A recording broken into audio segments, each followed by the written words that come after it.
আজকে biology first পেপারের সপ্তম অধ্যায় নগ্নবীজ এবং আবৃতবীজ উদ্ভিদ। তো আমরা গত ষষ্ঠ অধ্যায়ের আলোচনা থেকে জানি নগ্নবীজ এবং আবৃতবীজ উভয় উদ্ভিদ হচ্ছে সপুষ্পক, অর্থাৎ এদের ফুল হয়। এর আগে যে ব্রাইফাইট এবং টেরিডোফাইট উদ্ভিদ ছিল তারা ছিল অপুষ্পক, কিন্তু নগ্নবীজ আবৃতবীজ উদ্ভিদ হলো গিয়ে সপুষ্পক উদ্ভিদ, অর্থাৎ এদের ফুল হয়। অর্থাৎ যেসব উদ্ভিদে ফুল হয় কিন্তু ফুলে আমরা জানি ফুলের চারটা স্তবক: বৃতি, দলমণ্ডল, পুংস্তবক এবং স্ত্রীস্তবক, চারটা।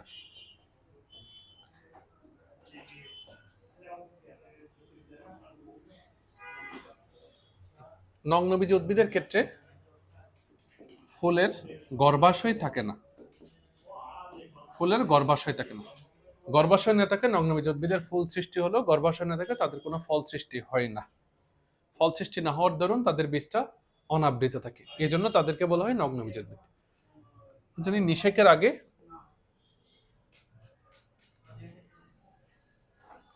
ডিম্বক,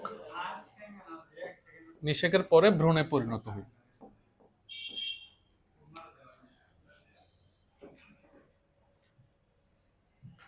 নিষেকের আগে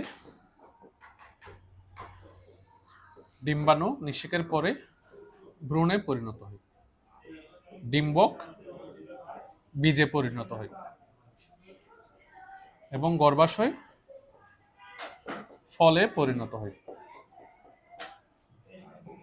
তো নগ্নবীজ উদ্ভিদের ক্ষেত্রে গর্ভাশয় না থাকে, নিষেকের পরে ফল সৃষ্টি হতে পারে না, ফলে ওদের বীজটা অনাবৃত অবস্থায় থাকে, এই জন্য এদেরকে বলা হয় নগ্নবীজ উদ্ভিদ। অর্থাৎ যেসব উদ্ভিদে ফুল হয় কিন্তু ফুলের গর্ভাশয় না থাকে, বীজ অনাবৃত থাকে, তারাই নগ্নবীজী উদ্ভিদ। পৃথিবীতে আবৃতবীজ উদ্ভিদের প্রায় 4000টি প্রজাতি আছে, কিন্তু নগ্নবীজ উদ্ভিদের প্রাকৃতিকভাবে জন্ম মাত্র 5 প্রজাতির।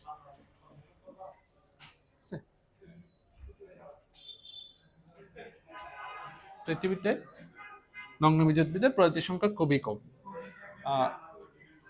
নগ্নবীজ উদ্ভিদকে বলা হয় জিমনোস্পার্ম। জিমন শব্দের অর্থ নগ্ন, স্পার্ম শব্দের অর্থ সিড বা বীজ। বাংলাদেশে প্রায় 5 প্রজাতির নগ্নবীজ উদ্ভিদ প্রাকৃতিকভাবে জন্ম। বাংলাদেশে মাত্র 5 প্রজাতির নগ্নবীজ উদ্ভিদ প্রাকৃতিকভাবে জন্মে, 5 প্রজাতির। সাধারণত চট্টগ্রাম এবং সিলেটের পাহাড়ি অঞ্চলে এরা জন্মায়।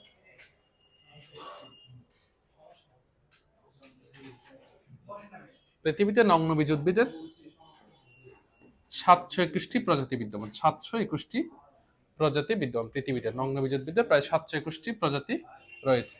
এরা 4টি বিভাগের অন্তর্গত। 4টি বিভাগের অন্তর্গত। 4টি বিভাগের অন্তর্গত। বিভাগ 4টি হলো জিঙ্কোফাইটা,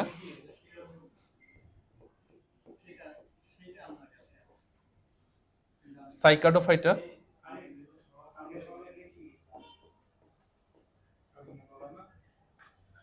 কনিফেরোফাইটা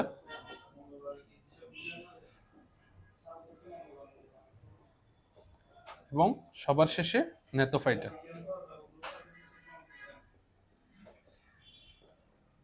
নগ্নবীজ উদ্ভিদের প্রজাতি সমূহকে 4টা বিভাগের অন্তর্গত ধরা হয়: জিঙ্কোফাইটা, সাইকাডোফাইটা, নেথোফাইটা এবং কনিফেরোফাইটা। জিঙ্কোফাইটার একটা মাত্র উদ্ভিদ বর্তমানে পৃথিবীতে বিরাজমান, তা হলো জিঙ্কো বাইলোবা। শুধুমাত্র একটা উদ্ভিদ এখনো পর্যন্ত পৃথিবীর বুকে টিকে আছে, যা হচ্ছে জিঙ্কো বাইলোবা।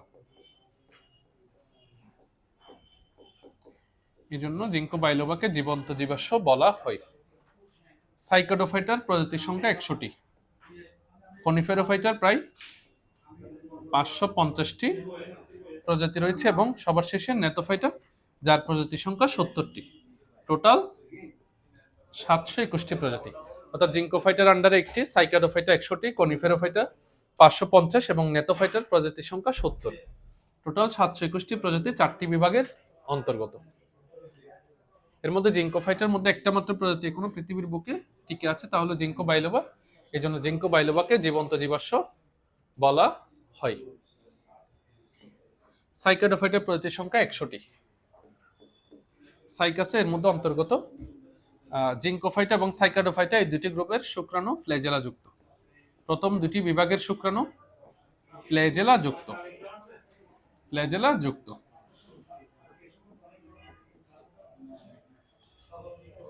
সাধারণত নগ্নবীজ উদ্ভিদের শুক্রাণু ফ্ল্যাজেলা যুক্ত হয় এবং আবৃতবীজ উদ্ভিদের শুক্রাণু ফ্ল্যাজেলা বিহীন হয়।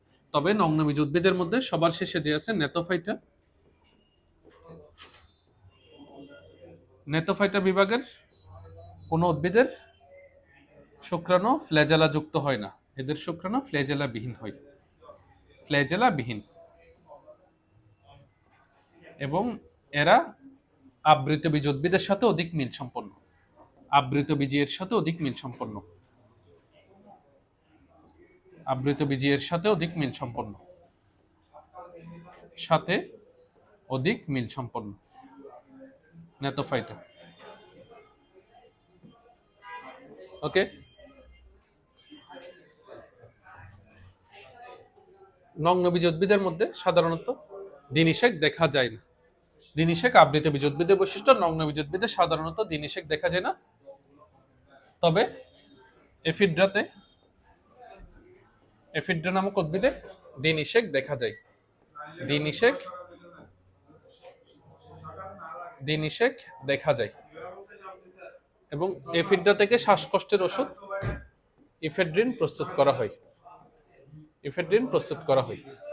এফিড্রা উদ্ভিদে দিনিশেক দেখা যায় এবং এটি হতে শ্বাসকষ্টের ওষুধ এফিড্রিন প্রস্তুত করা হয়। পৃথিবীর সবচেয়ে দীর্ঘতম উদ্ভিদ এক প্রকার নগ্নবীজ উদ্ভিদ, তাহলে সেকোয়া সেম্পেরভিরেন্স। সবচেয়ে দীর্ঘতম নগ্নবীজ উদ্ভিদ এবং ক্ষুদ্রতম নগ্নবীজ উদ্ভিদ হচ্ছে জামিয়া। জামিয়া ক্ষুদ্রতম এবং সেকোয়া সেম্পেরভিরেন্স দীর্ঘতম।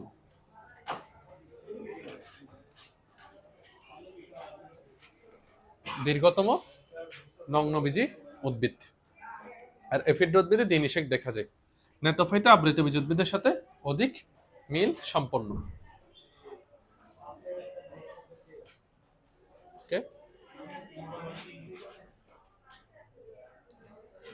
আমরা যদি নগ্নবীজ উদ্ভিদের সাধারণ বৈশিষ্ট্য বলি, নগ্নবীজ উদ্ভিদ সমূহ সাধারণত স্পোরোফাইটিক হয়। নগ্নবীজ উদ্ভিদ সমূহ সাধারণত স্পোরোফাইটিক হয়। স্পোরোফাইটিক এবং বহুবর্ষজীবী। এদের ফুলে গর্ভাশয়, গর্ভমুণ্ড, গর্ভদণ্ড কোনটি নেই। এদের ফুলে গর্ভাশয়, গর্ভমুণ্ড এবং গর্ভদণ্ড কোনটি নেই।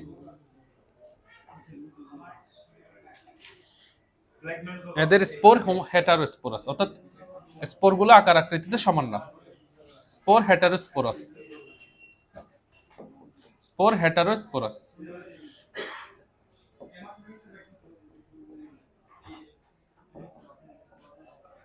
এদের পুংরেণুপত্র সত্যিকারের স্ট্রোবিলাস গঠন করলেও স্ত্রীরেণুপত্র কখনোই সত্যিকারের স্ট্রোবিলাস গঠন করে না। স্পোর হেটারোস্পোরাস। নগ্নবীজ উদ্ভিদ সবসময় বায়ু পরাগী, অর্থাৎ তারা বায়ুর মাধ্যমে তাদের পরাগায়ন ঘটে। উদ্ভিদ সমূহ বায়ু পরাগী, স্ট্রোবিলাস স্ত্রীরেণুপত্র কখনোই সত্যিকারের স্ট্রোবিলাস গঠন করে না, তবে পুংরেণুপত্র স্ট্রোবিলাস গঠন করে। নগ্নবীজ উদ্ভিদের ভাস্কুলার বান্ডল রয়েছে, তবে জাইলেমে, বেসেল এবং ফ্লোয়েমে সঙ্গীকোষ থাকে না। নগ্নবীজ উদ্ভিদের জাইলেমে, বেসেল এবং ফ্লোয়েমে সঙ্গীকোষ থাকে না।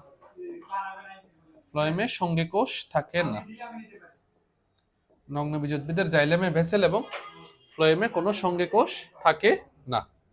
এদের জাইলেমে ভেসেল থাকে না, ফ্লোয়েমে সঙ্গীকোষ থাকে না। এদের গর্ভাশয়, গর্ভমুণ্ড এবং গর্ভদণ্ড উভয় অনুপস্থিত।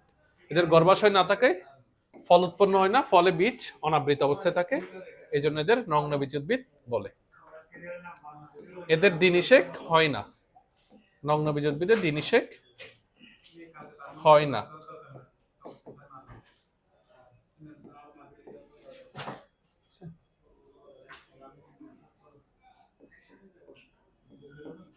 তাহলে এই গেল নগ্নবীজ উদ্ভিদের। এরা সাধারণত স্পোরোফাইটিক বহুবর্ষজীব উদ্ভিদ। এদের ফুলের গর্ভাশয়, গর্ভমুণ্ড, গর্ভদণ্ড কোনোটি থাকে না। স্পোরসমূহ সাধারণত হেটারোস্পোরাস হয়। স্ত্রী নপুত্র কখনই সত্যিকারের স্ট্রোবিলাস গঠন করে না। উদ্ভিদ সমূহ সাধারণত বায়ুপরাগী হয়। ভাস্কুলার বান্ডেল থাকলেও জাইলেমে ভেসেল এবং ফ্লোয়েমে সঙ্গে কোষ অনুপস্থিত থাকে। এদের এদের গর্ভাশয় না থাকায় ফল উৎপন্ন হয় না, ফলে বীজ অনাবৃত অবস্থায় থাকে এবং নগ্নবীজ উদ্ভিদের সাধারণত দিনিশেক হয় না। এই কারণে নগ্নবীজ উদ্ভিদের শস্য সবসময় হ্যাপ্লয়েড। অপরদিকে আবৃত বীজ উদ্ভিদের শস্য ট্রিপ্লয়েড হয়। তাহলে এই গেল নগ্নবীজ উদ্ভিদের কিছু সাধারণ বৈশিষ্ট্য।